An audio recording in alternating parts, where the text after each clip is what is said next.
Vamos agora começar o nosso estudo. E,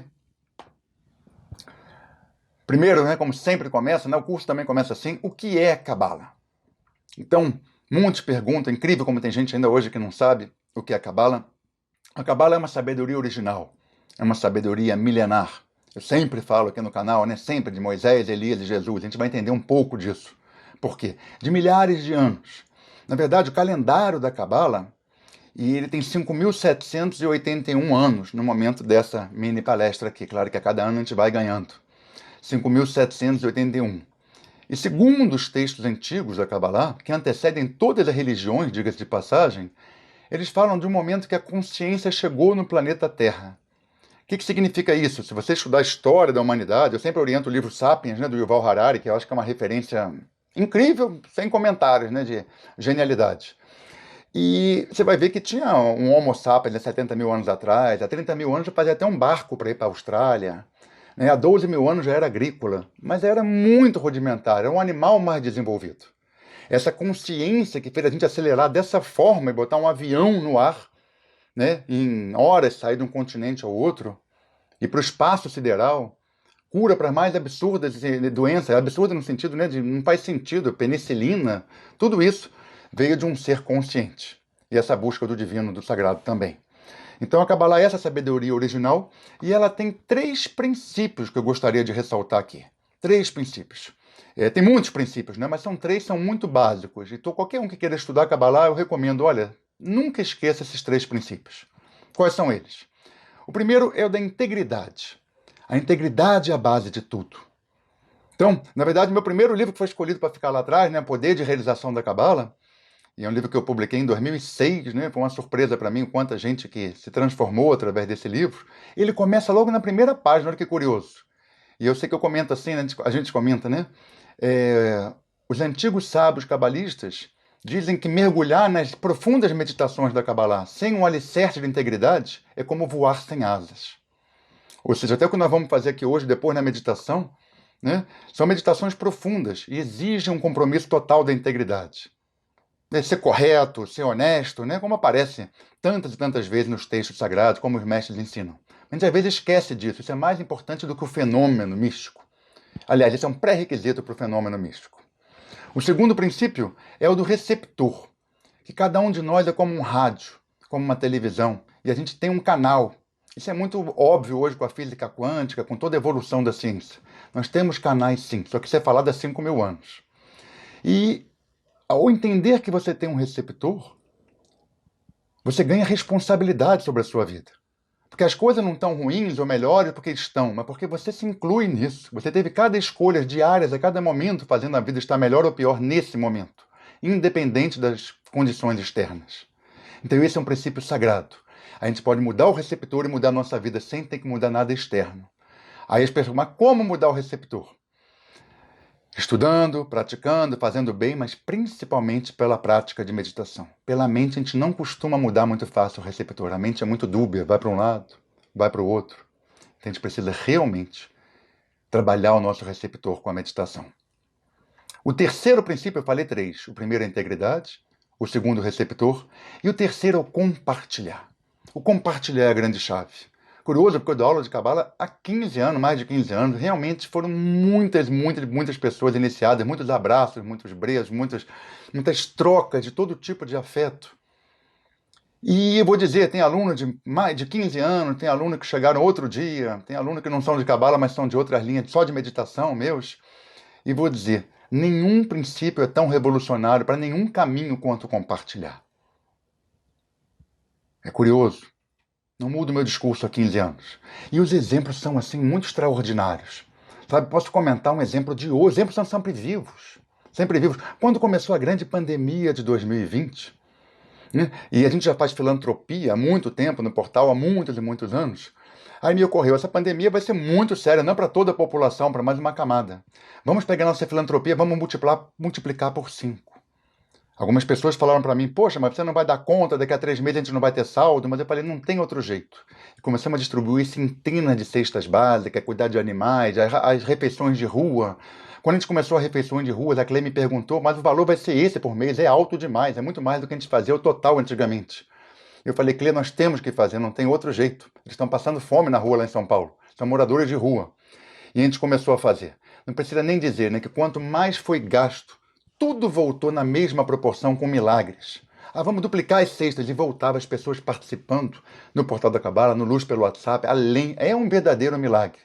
Aí hoje aconteceu, a gente ajuda várias entidades de animais, né? No Rio, o Focinho de Luz, em São Paulo, também tem alguns abrigos. E hoje me ocorreu, eu vi uns gatinhos na rua, agora no domingo, e falei, gostei muito do abrigo, iniciante ainda, aqui no Rio de Janeiro.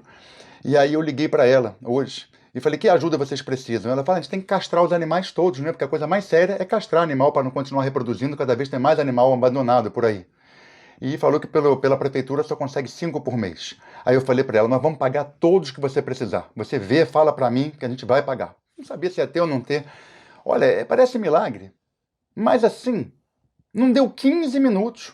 Uma aluna, amiga minha, que não fala comigo há pelo menos um ano, me mandou uma mensagem dizendo que tem uma grande amiga que tem uma verba disponível para ajudar a entidade animal, inclusive com obra, com esse tipo de coisa. Não tem explicação, sabe? O compartilhar vai abrindo mágicas desse jeito na nossa vida. Só que a sociedade comum não diz isso. Ela fala que você tem que receber, que você tem que guardar, não pode dar para o outro. Então esse princípio ele é transformador demais. Mas tem que praticar muito para lembrar. Porque senão você acaba caindo no conceito da sociedade, né? A gente sabe o que é a sociedade. Então, Kabbalah é isso, é um caminho maravilhoso, um caminho antigo, aberto a todos, original de grandes religiões, e que fala de 3 princípios, a integridade, o receptor e o compartilhar. Aí vem, qual é o fundamento da Kabbalah? A Kabbalah se baseia em 3 livros sagrados. O primeiro deles chama Sefer Yetzirah. Não há prova histórica disso, mas o conhecimento místico diz que ele tem 4.000 anos. Fala que foi o patriarca Abraão que desenvolveu. É um grande manual de astrologia. Eu já era astrólogo há muito tempo antes de ser cabalista, desde 20 anos de idade. E como mudou meu conhecimento de astrologia depois de conhecer a astrologia cabalística. Ela vem nesse livro, que é um livro mágico de milhares de anos. Ela tem um segundo livro, que é a Torá, que tem 3.500 anos, que é o livro fundamental, inclusive de Moisés, Elias e Jesus, como eu sempre falo. Né? É o livro, o Antigo Testamento, totalmente mágico. Recentemente, né, agora a gente teve uma mini palestra falando sobre isso. E no canal a gente tem todas as semanas uma mini aula sobre Torá. É mágico você poder se fundamentar num livro de 3.500 anos, que não mudou uma única letra. Todo codificado, todo sagrado. É uma verdadeira bênção. Mas sem os códigos, eu não vejo grande sentido, sendo bem sincero. E o terceiro é o Zohar. O Zohar é um livro de 2.000 anos que interpreta a Torá, traz códigos, é um livro iluminado. Mesmo assim, não recomendaria você comprar um Sefer Yetzirah, comprar um Zohar, nem uma Torá necessidade. Por quê? Né? A gente tem todo um suporte, você não vai entender nenhum desses 3 livros, o Antigo Testamento, né? Se você não tiver um mestre, não tiver alguém do teu lado te acompanhando. São livros muito codificados, de milhares de anos. Esse é o fundamento. Depois vem quem são os mestres, né? Então a Kabbalah, ela vem de mestre para discípulo, disse, né? São arquétipos também, desde Abraão. Abraão, Isaac, Jacó, José. Isso é muito antigo. Depois Moisés, que teria escrito a Torá, assim a gente compreende que ele fez os 5 livros, o Pentateuco. Depois vai passar de Moisés para Arão, para Yeshua, né? Josué, que é o herdeiro de Moisés. Vai passando por Salomão, por Davi, por Elias, por grandes mestres, e vai chegar a Jesus. Sem dúvida, né, Jesus faz parte desses grandes mestres da Kabbalah. E aí vem essa pergunta, né, que a gente colocou aqui no nosso roteiro, e vários outros grandes mestres que vieram também depois, nessa era mais moderna, nos últimos 2.000 anos. Jesus era cabalista? Eu falo isso a vida toda aqui, em todas as nossas palestras, né, falo para os alunos antigos. Tem gente que fala, não, mas como? Alguns... Então aqui hoje é dia de compreender isso. Bom, vamos compreender por quê. Qual foi a principal frase na vida de Jesus? Quem lembra? A que mais ficou guardada de todas? Amai ao próximo como a ti mesmo. Está escrito no Êxodo, foi escrito por Moisés na Torá que ele estudava. E estudar os códigos da Bíblia, pronunciar a frase da Torá, é coisa de cabalista. Um judeu místico na época era um cabalista, sem dúvida. Depois, né, ter outras frases aí também. Quantos discípulos Jesus tinha? 12. Foi exatamente o número de discípulos, de filhos que tinha Jacó. Há muito arquétipo, há muito código nisso tudo. Toda a Torá se baseia nas 12 tribos. Para chegar na Terra Prometida, que a gente sabe que é simbólico, É uma experiência de despertar da alma, de experiência não geográfica, mas temporal, de consciência. Para chegar na Terra Prometida, foram necessárias 12 tribos, cuidar de 12 aspectos. E Jesus também não andou sem os 12 discípulos, completando alguma coisa muito importante. Vai muito mais, né? Se você pegar a passagem de Jesus, quando é que ela acontece? Depois da Santa Ceia. A Santa Ceia é o quê? É um jantar de Pêssar, da Páscoa judaica, cabalística, naquela época, né? Então, ele não escolheu por acaso esse momento. Isso tudo é muito sagrado, é muito codificado. E ele, digamos assim, a ressurreição dele é após o Shabat. Nunca seria dentro do Shabat. É tudo muito profundo, é muito cabalístico. E para completar, eu poderia falar muitas outras coisas aqui, cada frase de Jesus, como né, perdoai, mas mais do que isso, qual a idade que ele faz passagem? Tudo isso é codificado, não há grandes provas, mas o misticismo é muito profundo. 33 anos. 33 é um número altamente codificado na sabedoria da Kabbalah. Tem um mestre contemporâneo a ele, chamado Simon Bar Yochai, que foi o autor do Zohar, certo? Que faz a passagem no 33º dia de 50, que são sagrados no calendário cabalístico. 33 fala de olhar acima das estrelas e compartilhar. Quer dizer, fala de amor e despertar. Tudo isso é bem profundo, além de que ele ensinava tudo para todos. Isso é a postura de um cabalista, compartilhar sempre com muito amor. Então, sim, Jesus, com toda certeza, era cabalista. Para a gente tirar essa dúvida aqui. Depois, estudar Cabala versus ser cabalista.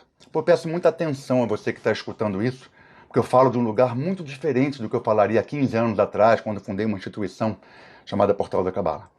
Realmente falo de um lugar diferente hoje.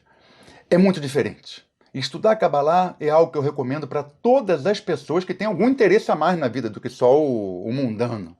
Né? Mesmo para essas, eu acho que tem um benefício. São princípios fundamentais, são códigos, meditações, princípios de vida, exemplo de mestres. É uma verdadeira benção. Músicas bonitas. Agora, ser cabalista é uma outra história. Sabe? Ser cabalista não é para todos. Se você é cristão, sua família é cristã, você gosta de ir para a igreja, por que você precisa ser cabalista? Você não pode ter vários caminhos espirituais. Se você é budista, já gosta do budismo, as pessoas da sua volta, a sua família, você gosta, por que mudar isso?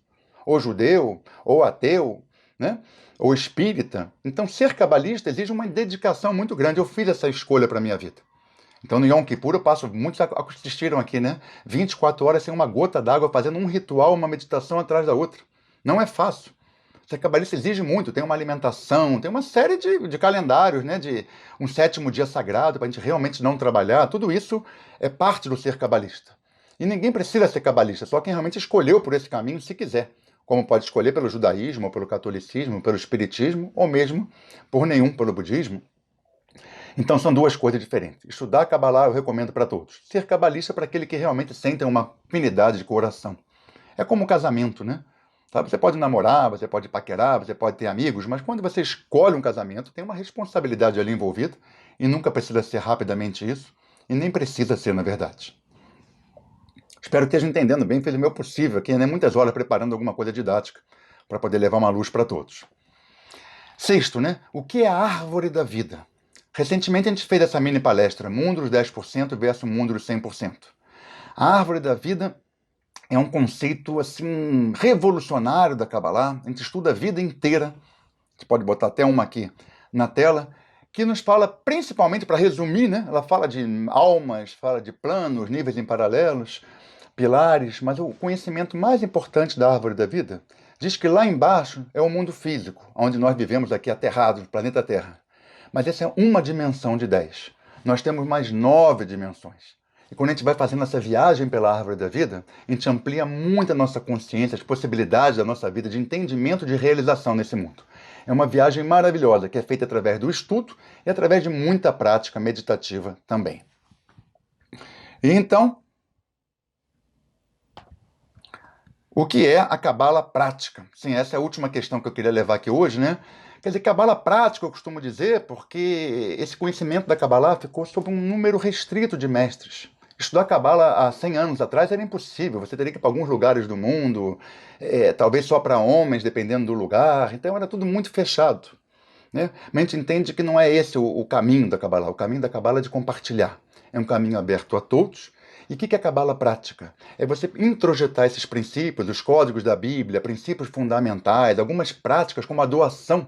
Essa doação de filantropia não é uma opção na cabala, ela ensina a gente que todo dia tem uma prática dessa, uma responsabilidade com necessitados.